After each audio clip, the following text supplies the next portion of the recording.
আলাইকুম সবাইকে। সবাই কেমন আছো? আশা করি সবাই ভালো আছো।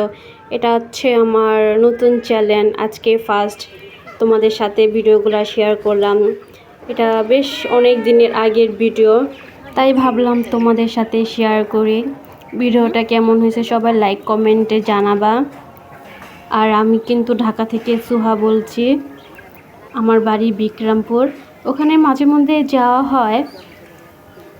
আর মুরগিগুলো দেখতে পাচ্ছ, এগুলো একদম বিক্রমপুরে খাঁটি মুরগি। আমার এক আন্টি মুরগিগুলো পালে।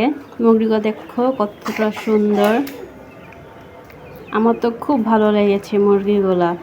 আমরা যারা ঢাকায় থাকি তারা কিন্তু গ্রামে গেলে প্রত্যেকটা মুহূর্তে কিন্তু তাদের খুব ভালো লাগে। এই মুরগিগুলোর নাম কি আমি জানি না, কিন্তু খুব ভালো লাগছে, তাই তোমাদের সাথে শেয়ার করলাম। আর যদি ভালো লেগে থাকে সবাই লাইক কমেন্ট করে দিবে প্লিজ। সবাই চ্যানেলটা সাবস্ক্রাইব করে দেবে আর আমার পাশে থাকবে।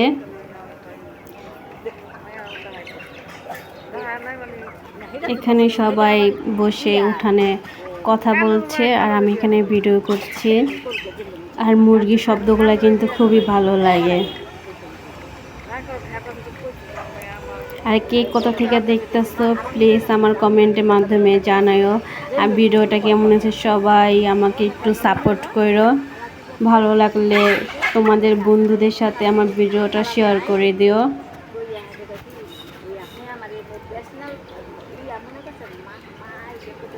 আর বিকালবেলায় গিয়েছিলাম আপুর বাসায়, কারণ বেশি তো বিক্রমপুরে যাওয়া হয় না। যখনই যাই আত্মীয় স্বজন যারা থাকে আশেপাশে তাদের বাসায় একটু ঘোরাঘুরি করি, ভালো লাগে। আর বিক্রমপুরের এই গাছগুলো দেখো আমার আপু লাগাইছে। এখানে আম গাছ আছে, ছোট ছোট আম গাছ, তারপর কাঁঠাল গাছ ছিল, ওগুলা ভিডিও করতে ভুলে গেছিলাম। আর যখন ছোট ছিলাম তখন আমি এখানে এসে কত যে মজা করছি। যখন বিক্রমপুরে যায় স্মৃতিগুলো খুব মনে পড়ে যায়। আর দেখো ওই যে আমার মা আর আন্টি যাচ্ছে, সাথে আমিও যাচ্ছি। আমি ভিডিও করতে করতে যাচ্ছি। আর এই পুকুরে এটা কিন্তু একটা খাল, এখানে কিন্তু অনেক মাছ আছে। এই দেখো বিক্রমপুরের বাড়িগুলা কিন্তু আমার কাছে খুবই ভালো লাগে, গাছপালাগুলো ভালো, মানে বিক্রমপুরে গেলেই মনটা ভরে যায় আমাদের।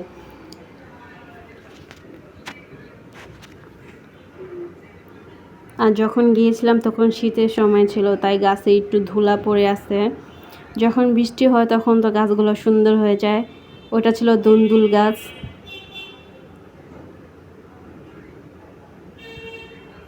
আর সাথে একটা মসজিদ আছে, দেখো মসজিদটা কত সুন্দর। এখানে যখন ছোট ছিলাম তখন তো আমরা যেতাম, সবাই পড়তাম একসাথে। এখন তো বেশি তো যাওয়াই হয় না বলা যায়। ওই যে আমার আপুর বাসা আর ওখানে হচ্ছে আমার আন্টির বাসা। আমি এটাই ভিডিওতে বলতেছিলাম, আবার বয়সে তোমাদের বলে দিলাম।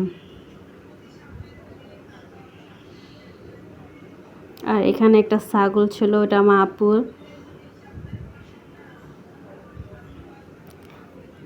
বর্ষাকালে কিন্তু এখানে অনেক পানি হয়। ওখানে একটা সাদা একটা প্রজাপতি ছিল।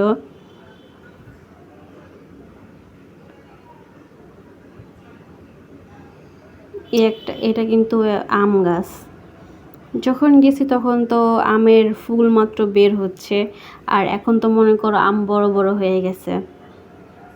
এই চলে আসলাম। আমার এই যে এই আপুর বাসাটা খুবই ভালো লাগে, সামনে অনেক বড় উঠান। আর বিক্রমপুরের বাড়িগুলো তো তোমরা তো জানোই কীরকম, কাঠের তৈরি। চলে আসছি, তারপর এখন চলে যাচ্ছি আন্টির বাসায়। ওখানে আর ভিডিও করা হয়নি, কারণ অনেক দিন পরে গেছি, তাদের সাথে কথাবার্তা বলছি। আর যখন গিয়েছিলাম তখন কিন্তু সরিষা ফুল ছিল, দেখো কতটা সরিষা ফুল। আমি আম্মুকে বলতেছিলাম চলো এখন যাই সরিষা ফুলের সাথে ছবি তুলি। তখন তো মনে করো অনেকটা অন্ধকার হয়ে গেছে, তখন দিনটা খুব ছোট ছিল। শীতের সময় গিয়েছিলাম তো, এই কারণে আর যাওয়া হয় নাই। পরে সকালবেলা গিয়েছিলাম। আর সামনে কিন্তু অনেকগুলা গাছ আছে, সিম গাছ।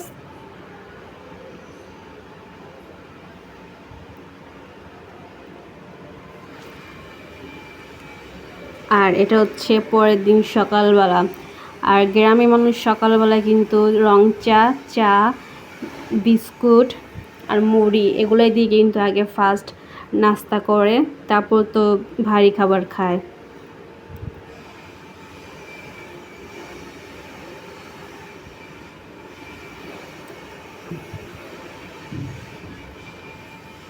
আমি এখানে একটু ভিডিও করতেছিলাম। চাটা খুব গরম ছিল, ঠান্ডা হওয়ার জন্য দেখো কি ধোয়া চাটা। আর ওই যে ওটা হচ্ছে আমার বড় খালার ঘর, আর সাথে হচ্ছে তার ছোট ছেলের ঘর। আর এখানে দেখো কাঁঠাল, এখন তো এই কাঁঠালগুলো মনে হয় বড় হয়ে গেছে, কতগুলা মোচা হয়েছে। এগুলা কিন্তু খাইতে অনেক মজা। আর কাঁঠালের মুচি খেতে কিন্তু খুবই ভালো লাগে। কে কি খেয়েছো সবাই কমেন্টে জানাও। উপরে আরো আছে। আর ভিডিওটা ভালো লাগলে প্লিজ আবারও বলতেছি চ্যানেলটা সাবস্ক্রাইব করে দিও। সবাই ভালো থেকো, আল্লাহ হাফেজ। পরে ভিডিওতে দেখা